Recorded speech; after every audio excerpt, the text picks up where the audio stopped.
Hi from Santa Barbara. Welcome to Compassionate Connection. I'm your host, GiGi Amour, and I'd like to share with you the purpose of our show is how to communicate effectively when we gain the knowledge of the language of compassion. We can transform our lives and our relationships and enjoy a much more productive, cooperative, and wonderful environment. Now, with that being said, I'm so excited. This evening, we're going to have with us a very special guest, and this is going to be about the 4 steps to business success. So it's something that we all would really learn a lot from, and I'm thrilled. Our special guest this evening is Susan Allan. Hi, Susan. Hi. Here we are. I'm so thrilled. This is going to be there's so much information. For the new year. There you go. And that money issue and how to go about it in a way that you really can be successful. So I'd like to now allow you some information about Susan Allan. And Susan Allan is the founder of the Sales Forum and a specialist in creating successful career and business strategies for entrepreneurs and corporations. Susan is the author of and a certified mediator that has created the 6-part conversation for sales and numerous unique skills that allow us to create peaceful and cooperative negotiations and motivate and inspire anyone to a close. During Susan's 20-year career in fashion, she and her teams designed and sold over $500 million of her products.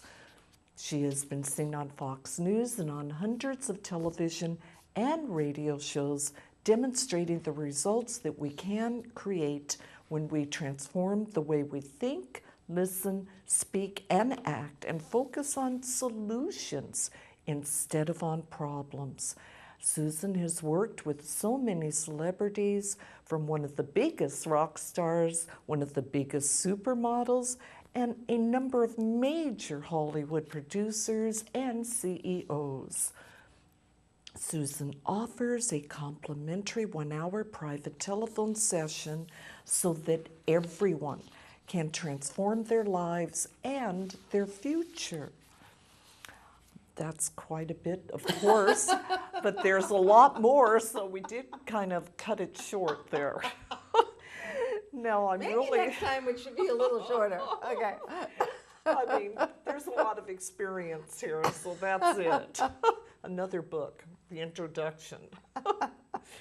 Now, this is a new year, and tonight our special guest, Susan Allan, is going to work us through the 4 steps to business success so that each of us can see what we need to focus on, what is working, and what we can discover to close what we need to create the results that we do want.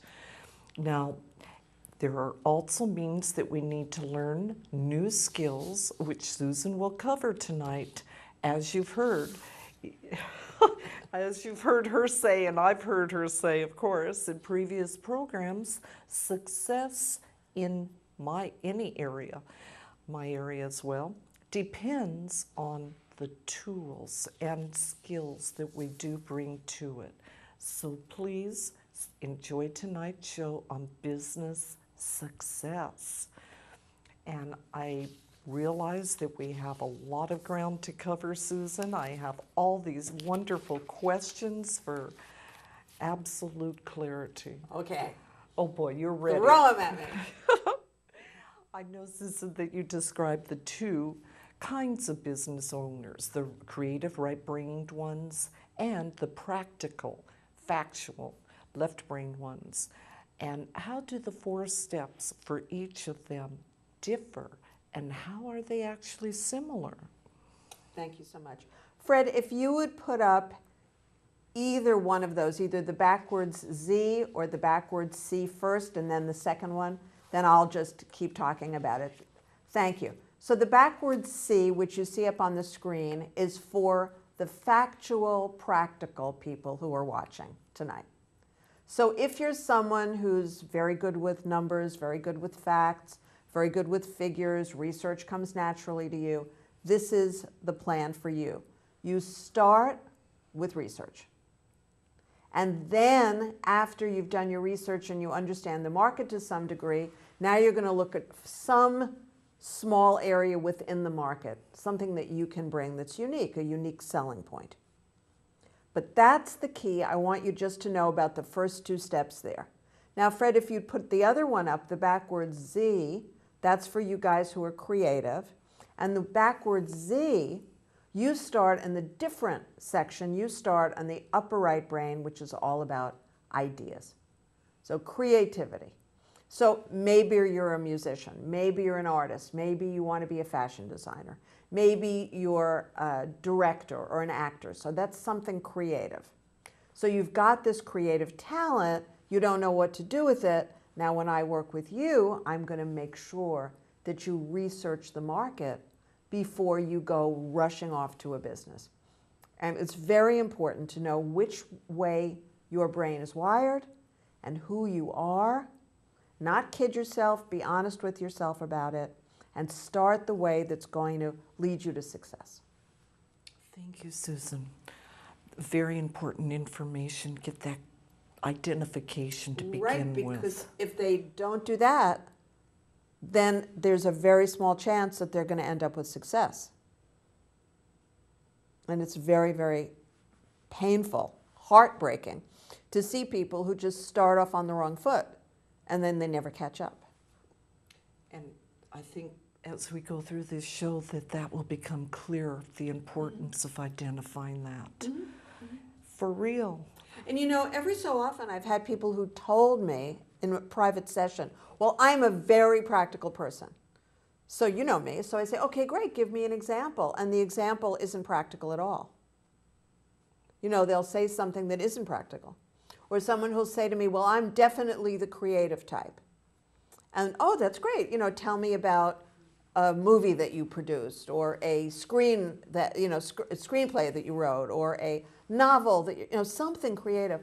Oh, no, it's just I like going to museums. You know, so it's very important for you to understand what this really means. And if you want more information about it, send me an email and I'll send you, you know, like 50 pages. Yes, I really appreciate that because you're so willing to always give out your material for people as well.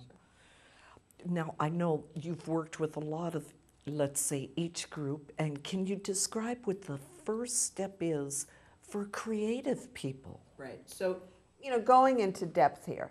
So let's say that you have a talent, a real bona fide talent. Now, I'm going to use fashion just because I was in fashion for 20-odd years. So let's say, you know, you're someone very unlike me who actually has been sewing since you were a child. Also, unlike me, has been drawing since you were a child. You know, unlike me, thinking about how to have a career in the fashion industry. I wasn't that person.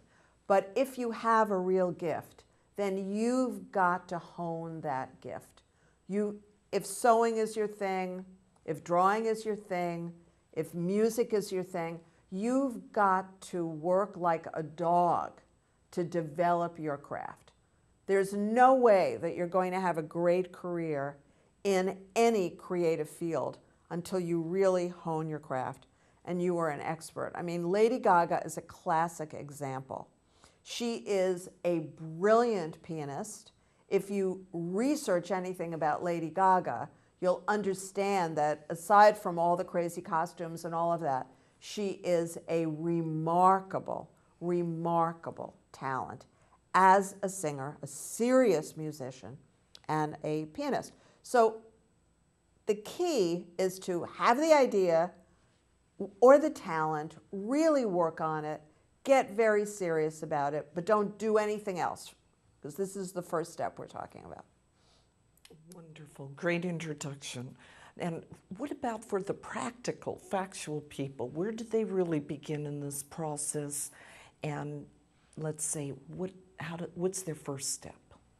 Well, for example, if you go to NYU Film School, if you're lucky enough to go there, then you have a choice. You can either go into the program for actors, or you can go into the program for producers. And they have a lot of different classes and a lot of different paths that you can take. So early on, you're being asked to decide which is more like you. Now, lots and lots of people are going to start out as actors, but in fact, they haven't honed their craft. They're not really skilled as actors. And maybe to stay in the industry, one day they're going to become a producer. Or maybe they find out that they have a gift as a screenwriter. So it's really important, even if you're a producer. So that's the money man. That's the person who gets it done. That's the left brain person. You've still got to understand your industry. So if you're the money man, if you're the practical, factual person, if you're Ralph Lauren's brother, who's his business partner, who makes the business run, you still have to know everything you possibly can about the industry that you're going to end up in. And if you're young, you may not have decided on the industry. That means you've got a lot more work. So you've got to do a lot of research in a lot of industries. I really appreciate that information. Very, very powerful. So I'm curious, are you saying that creative people don't have to do as much research, and that, let's say, corporate people could really need a great idea for a successful business? So you don't need a great idea? So Correct. if you understand that where you start is not where you're ending up. So you're starting with a great idea if you're a creative person. You're starting with research if you're a practical, factual person. That's where you start. That's step one for you. And if you want to really study the backwards Z, if you want to really study the backwards C, you'll see that. It's where you start. It's the step one for you. It's either an idea or research. But then the very next thing you've got to do is, if you start with an idea, then the next thing you have to do is research it. So let's say your idea is that you want to be in the fashion business, as I did. So what's the best fashion school in the United States of America? Parsons School of Design, part of the New School. You go online, you figure out, how in the world am I going to get in, which I remember doing, and how in the world am I going to put together a portfolio, which I remember doing, and what am I going to say at the interview, and all those things. That's research. Because if you want to be a fashion designer in the fashion industry, you have to get professional training. If you need professional training, you know perfectly well that your credentials are key. Going to the best school versus going to any old school. It's a really important logical assessment. Going to the best school instead of going to any old school is an example of someone who not only has the idea of being in fashion, but who can logically analyze. Now, the other way around, let's say you're the logical analytical person, you want to be a Wall Street broker, you've got an MBA from anywhere, good, decent school, it doesn't have to be Harvard, maybe it's U of P, Penn State, something like that. If you're lucky, it could be Wharton, you really know what you're doing, you understand business. But you want to go into Wall Street because there's a lot of money to be made. Well, what's interesting about Wall Street is that you get a lot of young people who love to do research. They love to do research about Wall Street. Many of them haven't even finished college. So it's really an interesting distinction about facts and figures, dollars and numbers, but not necessarily in an educational format. But let's say you at least finished your 4 years of college. Now you're starting at any one of the brokerage houses that still exist. There are not that many anymore. And you're going to do what you can to learn everything. So you have the idea, but now you've got to really develop the idea. Which of the firms are you going to try to get a job with? The Key to Happiness is a Will Smith movie. It's something about happiness. And it's a Will Smith movie in which he's a kid from the projects who wants to turn his life around. He gets into a training program for one of the big brokerage houses. He basically kills himself to succeed. And it's an amazing and very inspiring story. So that's the research is there, but that doesn't mean you have any idea what it takes, any idea of what's required. So you can flesh out the idea, movies, books, autobiographies of people who've really succeeded. Thank you. That's very encouraging. Things can be accomplished, the right approach. I'm curious why the whole brain approach is so valuable, so many people, all people. Would you please give us an example? Well, in either scenario, if you're somebody who's got a lot of money and you're ready to invest a lot of money, and you, let's say, went to Harvard with 5 different people, and you're not going to end up inventing Facebook, so you're not Mark Zuckerberg, but you're a kid who went to a great school, you've got a lot of great friends, you all want to make a lot of money. What separates Mark from everybody else like this is Mark had a great idea. A Facebook, and if you saw the movie, you know that it started a Facebook where guys and girls who are freshmen and in other, could look at the whole freshman class, photos of them. They could look at them online and they could communicate with them. As opposed to what we got at George Washington University when I went there was a book with, all the freshman class was, I don't know, a couple of thousand people probably. And you got photos and you got a name and you got the name of the dorm that we were in, because in those days you had to live in a dorm. And there was no interaction there. It was just, kind of like a school album. So he had great intellect, great idea. So that's the first 2 things. He had both. Thank you. And after the corporate people check their credentials and research their industry for opportunities, how do you go about helping them to have and go forward with these unique ideas? Well, the third part is support. So either it's idea and research and then support, or it's research and idea and then support. Doesn't matter which is first, unless you're doing the one that's not appropriate for the way your brain is wired. So that's the only time it matters.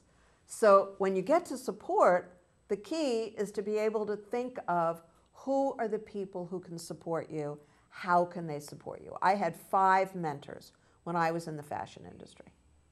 I could have used 100, but I had 5 of the top people in the industry, people who were major, major players, people who really liked me, they believed in me, they supported me, they could make money from me. That's the key here. They could make money from me. They were not doing me a favor. They knew that I had something, and if I was given the support I needed and I worked hard, they could make money. Don't forget that. Okay. I love it, a win-win.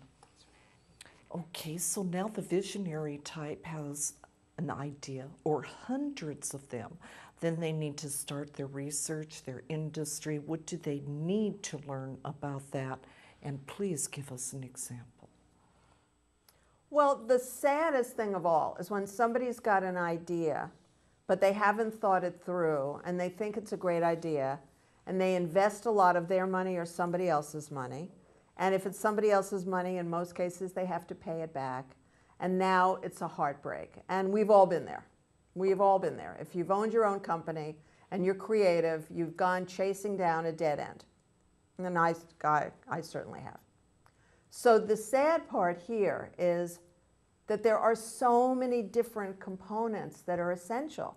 And the key is to find out who's going to buy the thing. So you've got this great idea. It's only a great idea if you know who's going to buy it and if you can prove that they're going to buy it. Because I remember when I was the creative director of No Excuses, and No Excuses ended up as a jeans line, but it didn't start out as a jeans line. We started it as sportswear. And I designed hundreds and hundreds of groups and things and color stories and all the rest of it. And in those days, we decided we wanted to take it to the chains. We met with the president of Kmart. We met with the president of Target. We met with all these people. And we got their support and agreement to move forward with it. And I was part of all those meetings and all that stuff. And that's the way to do a successful business deal. You get the people who are going to buy it on board before you move forward. And that has always been a huge component of my success. And I was really lucky because I knew the right people. you know, you can't pay for that. But anybody can meet at least one of the right people. If you do your research and you're really committed to success, that's a huge part of it. I enjoy you sharing your experience with us. Once the corporate client has the research and some ideas, how do they go about moving forward? Well, you know, it's a very tricky thing. It's a very, very tricky thing because the research isn't done just because you've spent a certain amount of hours on the internet, right? It's something that's ongoing. But let's say you're somebody who's looking for a job. And the first thing that I'm going to tell you to do is send me your resume. Let me see what you've already done. Okay, I look at your resume, and then you tell me, but I don't want to do that anymore. I want to do something else. Great. So then I say, go online, look at jobs.com, look at monster.com. If you're an upper echelon, look at some of the sites that for higher level employees, and look at what you are qualified to apply for. It's not about you deciding, well, I want to make $150,000, I want to make $250,000, and believe me, I've had 20-year-olds tell me this. It's a question of look at your credentials, your education, your background, what you know how to do, what you've already done, and see where there's an industry that actually wants that, what they pay for that, and what you have to learn how to do if you're going to jump 2 or 3 steps up. So if you're at $150,000 gross now, and you need to get to $250,000 gross, it's obviously some new things that you have to learn how to do. And you have to be doing them for a couple of years. If you think that way, you're thinking like a left brain person. And you're going to be more successful and you're going to earn more money. Very practical to be very, very analytical. Yeah. And of course, this takes us into step 3. And so each kind of thinker, and with this idea, the research, all of this taken care of, what is then next? Support, support, support. So if you're creative, you need business support. You need business savvy. You need business know-how. But you can't wait around hoping you're going to find it. Because as I said, Ralph Lauren just had to look over at his brother. That's pretty easy. Most people don't have that.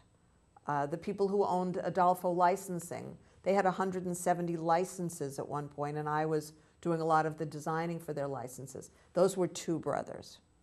They went from that business, then they got into Nu Skin years later, and they made just as much money in network marketing with Nu Skin as they ever had made in fashion. Why?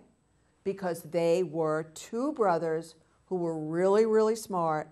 One of them was more creative, and one of them was better with numbers and dollars. And they were both really hard workers. So you may not have the ability to find that other person. So like me, you're going to have to develop it yourself. You're going to have to develop your whole brain. That makes sense, of course. Now, I'm curious about this. If you're the creative type, what type, of conversations with people would you want to support you or mentor you? What are those conversations going to sound like? Well, the big thing if you're creative is a lot of business people are frankly going to think you're flaky. Well, how do I know that? Because they thought I was flaky, Yet not everybody. I mean, I had huge opportunities in my life to do big, big business deals, some that I accepted and some that I didn't. So I learned along the way how to attract the support I needed. I learned how to sound more like a businesswoman and a more grown-up, older businesswoman than I was, because that's what was necessary. So if you're a young person and you're going into a creative field, let's say you want to be a producer. Never been a producer. I have a client who just, in her coaching with me, she turned from an actor, singer to an actor, singer, producer. She just produced her first indie short. Very exciting. So I would work with her. She'd get support from me, and then we'd talk about who else she needed to get support from. So she needed to get support from other producers. So that might sound like, I'm producing my first indie film. I've been an actor for a long time, for 12 years. I've been on set a lot, and I have a question about equipment. I understand that some directors have their own equipment, some directors don't, and that's going to make a huge difference in the budget I need to put together. So would you be willing to explain to me what you know about this issue, about directors who do or don't have their own equipment? And if this person is a producer who really knows what he or she is doing, or a director who may be way out of my client's price range, of course, she sounds like an intelligent, committed young person. Of course they'll tell her. That's wonderful. And if you're a cooperative, corporate person, getting advice and support, you know who to ask and you'll listen to them. Is that what you're saying really can work? Yeah, if you're a corporate, then you're like the young salespeople I work with. So a young salesperson needs a lot of support when he or she goes to a new company to sell things. I mean, a lot of support, because they don't know the product, they don't know the market necessarily, or they don't know this niche in the market. And so, that they might go and say, Bob, I know you're the #1 salesperson here. And I just started working here. So I just am on the bottom level, the bottom rung of the ladder for sales, and you're way at the top. And I'm wondering, could I take you out to lunch, and could I pick your brain? I'd really like to know what you see as the most important things I need to do to close my first deals. What's the best day for you? And it works. I like that. Absolutely. And I know that you've taught me that a successful business can have 1,000 moving parts. And since you were indeed a trend expert and in the fashion industry, what does each type of business person need to learn about these trending needs? Well, if you're creative, you're going to be too early. And if you're financially based, you're going to be too late, unless you're really careful. So the idea person understands trends and research trends and knows the latest trends. And, if you look at kids in a club, you'll see the people who are really dressed in these fabulous outfits, and they're self-expressive, and maybe their hair is blue or purple or green. And then you'll see these kids who are, look like engineers, and maybe they've, come with pens in their pocket, right? So you can tell right away, just by looking at the way most people are dressed, who's who and what's what. And it's really fascinating. It's really, really fascinating. And when you see the clip, by the way, of a show that GiGi and I did a couple of years ago, you're going to see something about me that's changed, because I've become a lot more left-brained than I used to be. And I've been working on it for decades. So the key in trends is not to be too early, because you force yourself to research the idea, and not to be too late, because even though you've done the research and you think something really sells, you've got to really check in with the idea and make sure people are still into it, and it's not too late. Thank you, Susan. I'm looking forward to that clip. What is the 4th step? Well, it's action. And it's a 4th step, but it's a step that has, you can have 100 steps, it can have 50 steps, it can have 3 steps. So once you've got your idea and your research and your support, or once you've got your research, your idea, and your support, now you have to put together an action plan. And the action plan will be, what do I have to do today? What do I have to do tomorrow? What do I have the next day, the day after that, et cetera, et cetera. And the more left-brained you are, the more practical your steps are going to be, and the more efficient you're going to be at getting those steps done. If you're a visionary person, you're going to have to force yourself to write down the steps instead of just do what you feel like doing. You're going to have to force yourself to get those steps done. You're going to have to force yourself to read your list when you are getting ready to go to sleep, and make sure you've got your list for the next day so that you're most likely to be efficient and ready to go. And you're always going to be reevaluating the list. I always like setting up a new list the night before and then reviewing the list when I wake up in the morning before I start work. That's a plan that works for me. There are plenty of versions of that I've created with clients. I like that plan, Susan. I know that you're also a marketing specialist and that you've learned a brilliant tip about marketing about 25 years ago, and that changed your life.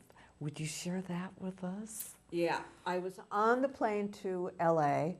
I was sitting next to a guy named John Priest. John was the president of a huge company. And we were talking about an invention in fashion that I had made. And he said to me, you know, I'm going to tell you something, you're not going to want to hear it. But I got to tell you that you were going about this backwards. Okay. He said, Sony came out with the Walkman, which was a big thing in those days. And that's because the son of the owner of Sony came up with this idea. But nobody knew about it, nobody was looking for it, nobody wanted it, people weren't lining up to buy it. So not only did they have to invent a Walkman, which was, you know, a tiny, tiny disc CD player, they had to invent the market for the tiny, tiny CD player.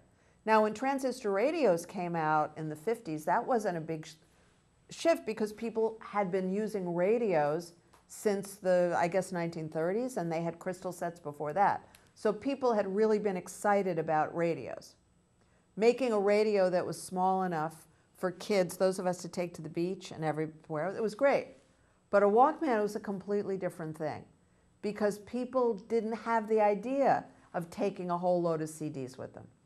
So Sony had to spend millions and millions of dollars to invent the product, and then they had to spend even more millions to develop the need, the public need for the product. He said to me, don't do that. Don't ever do that. Great information. Lucky you. Yes. An education there. Yes. Now, Susan, I know we're going into a clip, and I wonder if you would describe this video clip and what we're going to be seeing, please. Yes, it's really cute. I thought that you would enjoy seeing a clip that GiGi and I did many years ago about a book that I found to be very, very helpful for the creative people watching who don't have the same level of skills with money and business. This book is called Breaking Loose from the Money Game. It's one of two by this author. And I'll have the book here and I'll tell you who the author is and all that when you finish watching the clip. So enjoy. The most important benefit of the book is to begin to see why people are able to generate everything they need when they need it and why others don't. That's basically the keys to the kingdom of money. And when you have the keys to the kingdom, or whatever the domain happens to be, wealth, health, intimate relationships, a wonderful home, whatever it is, when you understand the basics of that specific domain, then your entire life changes in that domain. Now, this is just about using the secret and the law of attraction with a focus on wealth and finances. But since everybody's had, you know, some really challenging times this year with what's going on in America and then the global impact, this is a fantastic book. I really recommend it. Fascinating. I know I'm intrigued. Yeah, you have to get this book. And so what are the three primary rules and regulations that we are taught about money and just are not true?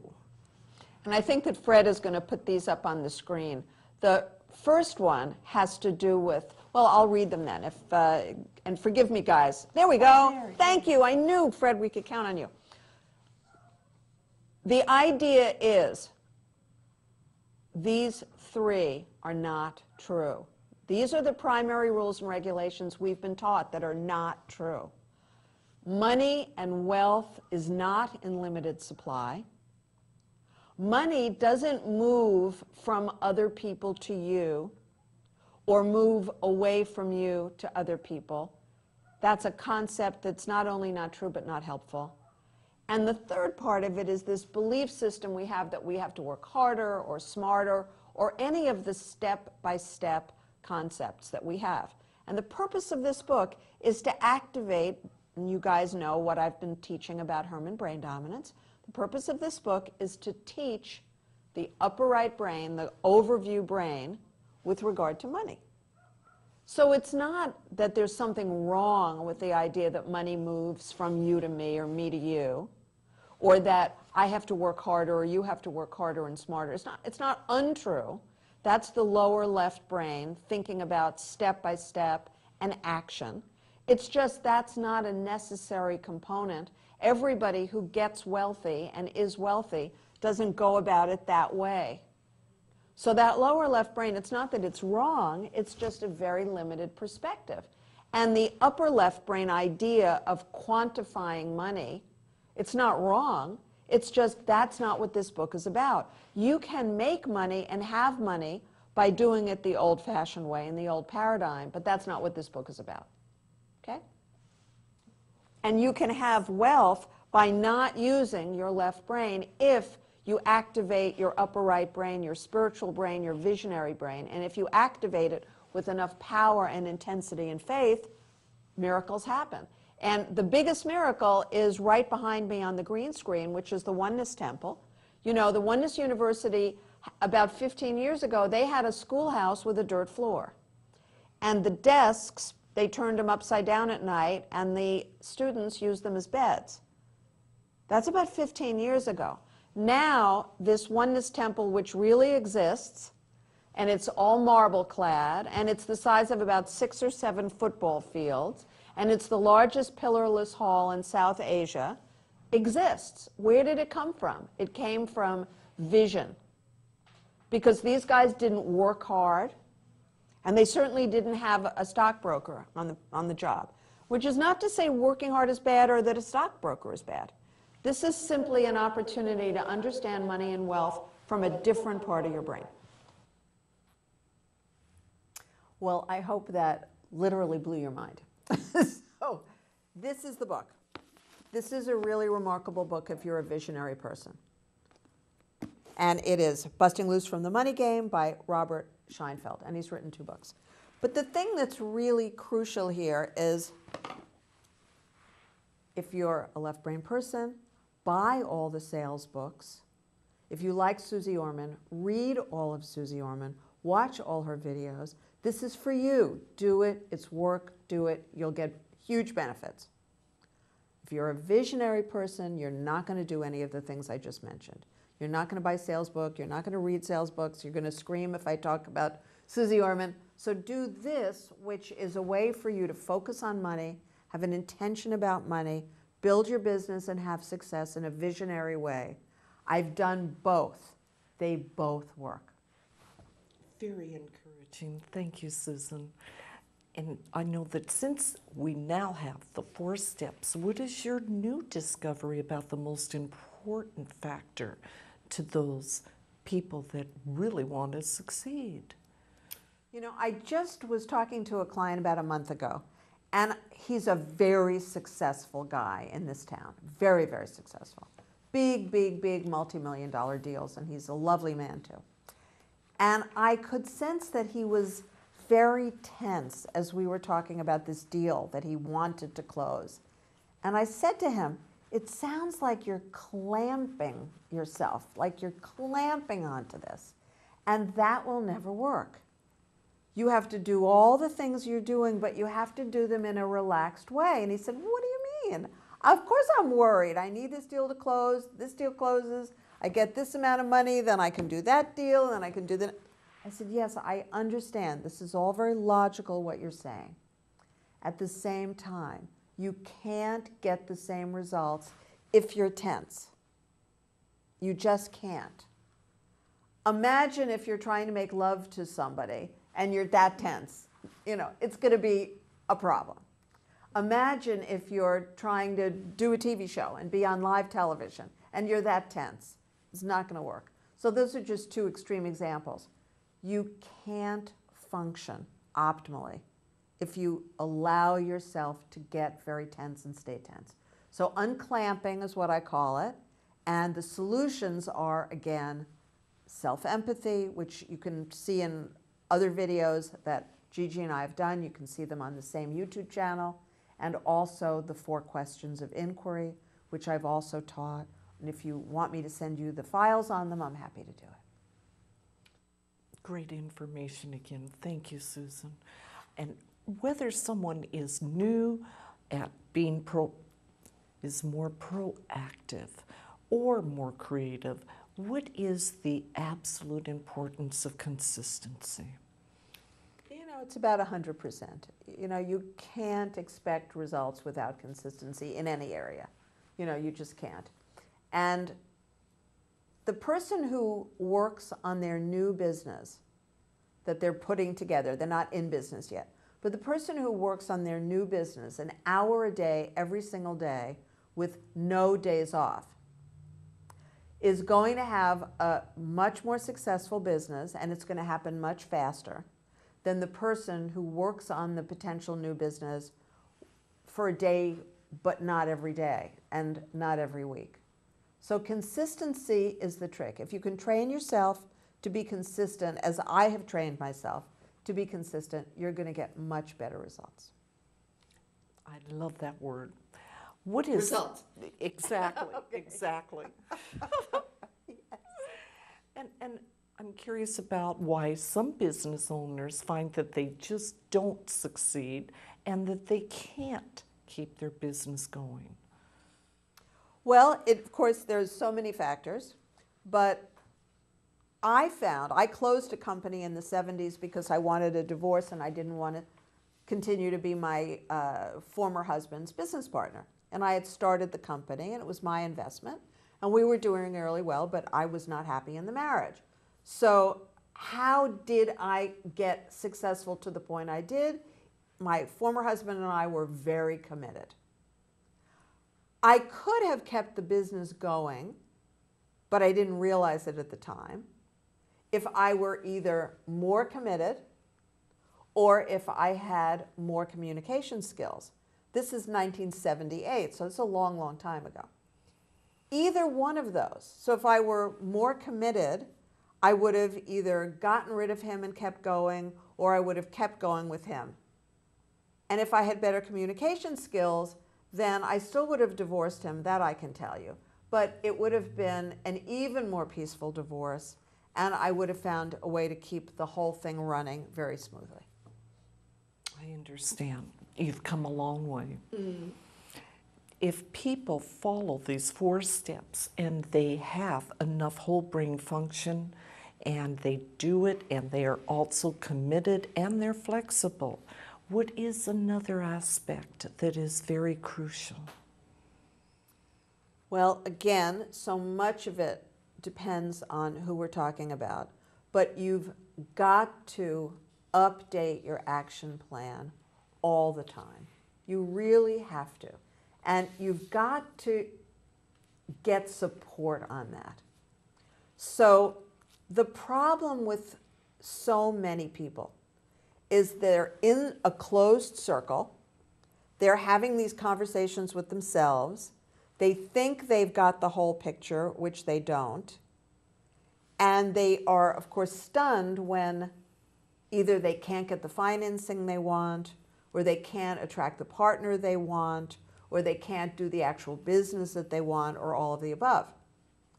But by changing your action plan based on expert advice and support and a lot of research, as well as, if you're the creative person in the company, making sure you have something innovative to sell, now you're going to be successful. Wonderful. Can you now give us an example of a client that you have helped from a really small business to a much bigger business, and how was that accomplished? Well, I won't say who it is, but you actually know this guy. And what was really fascinating is he wanted to have a very successful business instead of just a very small business. And a couple of things happened that changed everything. And it was not necessarily his action. It was something happened in the marketplace that gave him a huge, huge, gigantic opportunity. And I was working with him. He's a client of mine. And he really wanted to take advantage of it. And we talked about the risk-reward ratio.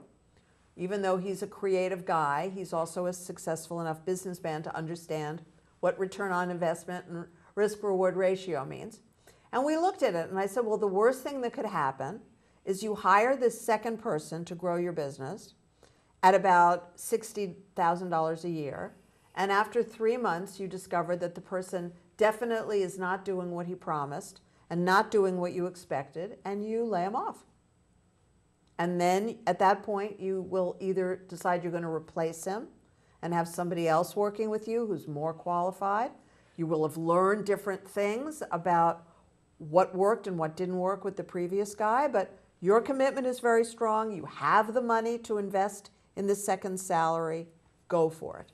And that was the crucial decision he made that changed everything.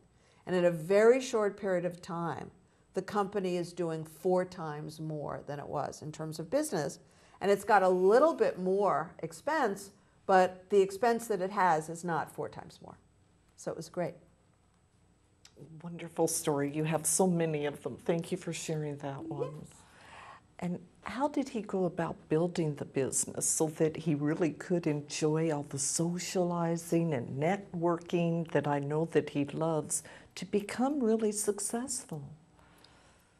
It was about learning from me how to be present in all those other events. So the way that he used to network and socialize was not sufficiently professional. He didn't have a goal. Today I get X number more clients. Today I meet 5 people who can hire me. Today I meet the person who runs a company who could give me 10 clients each year for the rest of my life and my business. He didn't have that thinking when he went into an event. And that was one of the things that I supported him in learning. And then he started to be able to have a lot more focus on his goals instead of on his worry. Because he was a guy who used to worry all the time. And I introduced him to some supplements that allow him to just stop worrying. So we worked on all that. Because if you've got big goals and you want big results, you've got to be emotionally not only stable, but very focused and very determined. I love that. That's wonderful. The road to success here. So for our viewers who are going to be starting a company soon, the common belief is that they have to have an attorney, do the incorporation papers, and they have to buy business cards, stationery, rent an office, open up a bank account, etc. And what is your action plan? I know it's different. Yeah, you're in business when you have your first order or your first client. That's when you're in business. None of those other things have anything to do with you being in business.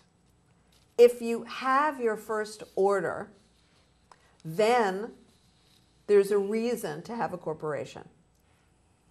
If you don't have your first order, what are you incorporating for?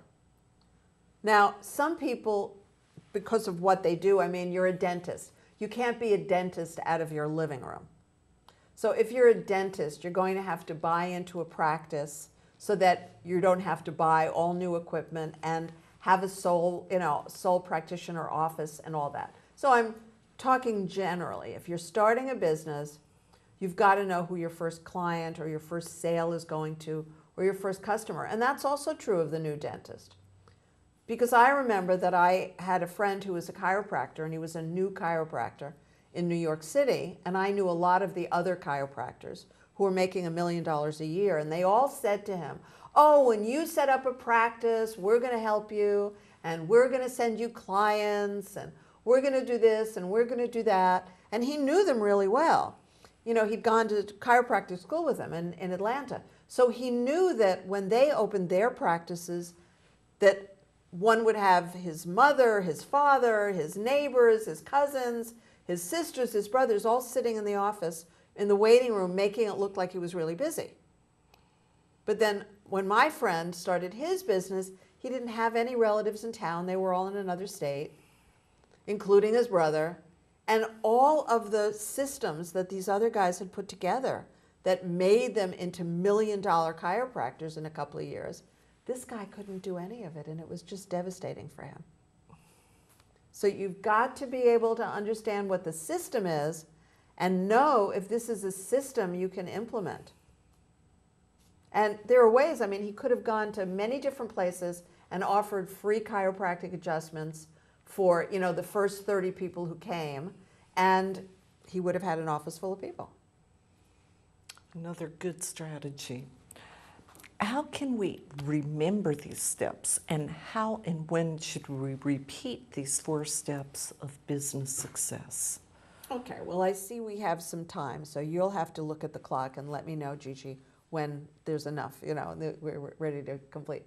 So let us say that you're a right brain person and you really have a great idea. You've invented something. You really have an invention, and it's wonderful. I have a friend like this. She's invented the most remarkable skin products, 3 of them, made from all natural products. So she's got this incredible idea. She's a researcher. That's who she really is. So she's done all of her research. She's an expert in the technology of all of these different components, what they offer, how they combine, etc.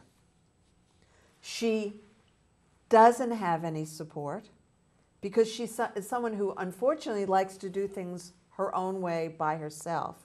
She's not someone who's a client, she's a friend. She's never looked for support. She doesn't want to look for support. Consequently, she's doing a tiny amount of sales, and she's not likely to expand this business to be a multi-million-dollar business anytime soon, even though I've offered to introduce her to the Estee Lauder company. She just wants to do it her way, and that's a real breakdown. Wouldn't you agree? However, she wanted to make a lot of money. So as I said, she's a creative person, a visionary, and an idea person, right? So she just told me that after a year of not looking for support, not getting support, not bringing in the sales that she wanted, she now still does the business, but it's kind of more of a hobby for her now. And she has become a short-term stockbroker for herself and a couple of other people. Because the research that she was doing for the skincare product line is not very different from the research that she would do for certain Wall Street companies, companies that are, you know, on either NASDAQ or on the big board, and she's making money. So that's a completely outside-the-box solution to solving her financial needs. Thank you, Susan. I really appreciate all this information and for showing all of us the way to move forward and towards a real business success, no matter what our skills may be today. We can always follow your example and keep learning. And just as a reminder for our viewers, Susan does out a 1-hour complimentary telephone session to anyone. So please go ahead and give her that opportunity, because she can transform your life and even your finances and your future. So that's a wonderful gift. I so appreciate that you offer that up all the time.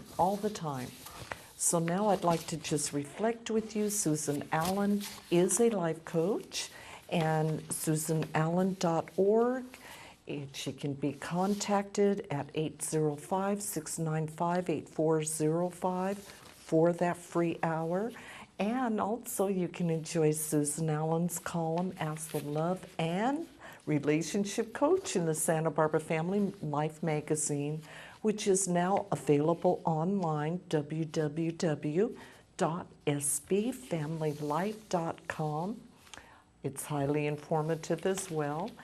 And once again, that reminder on Susan's telephone offer and Susan's email address is susan@susanallan.org, and Susan's YouTube, youtube.com, and this is /Susan Allan 2001.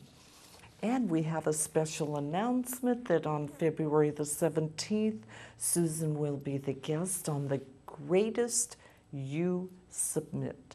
And it's a free 1.5-hour session telephone training with Susan as the special guest, so you won't want to miss this, and you can sign up. And please visit this. It's http://greatest and GreatestYouSummit.com. thank you. GreatestYouSummit.com. Thank you. Perfect.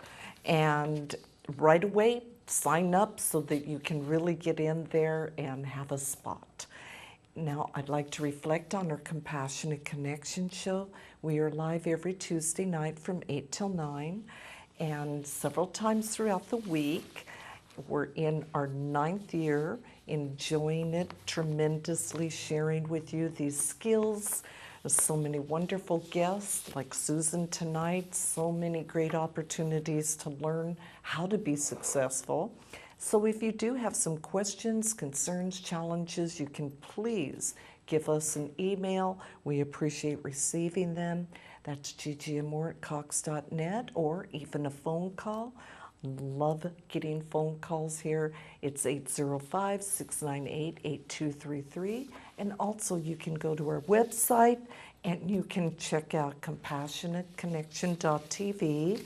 And next week we have another wonderful guest with us. This will be Doug Giordani. And I'd like to now reflect a thank you to everyone here at the studio throughout the many years. Matt, Mark, and JP, Oscar, so many of you we have great gratitude for. Our personal TV team, Fred Winter, our director. We couldn't do the show without, nor could we do it without Tyler Geck, our audio support. And for our viewers, I would just like to wish you all permanent, continuous, countless, and inescapable moments of compassionate connection. When my soul's in need.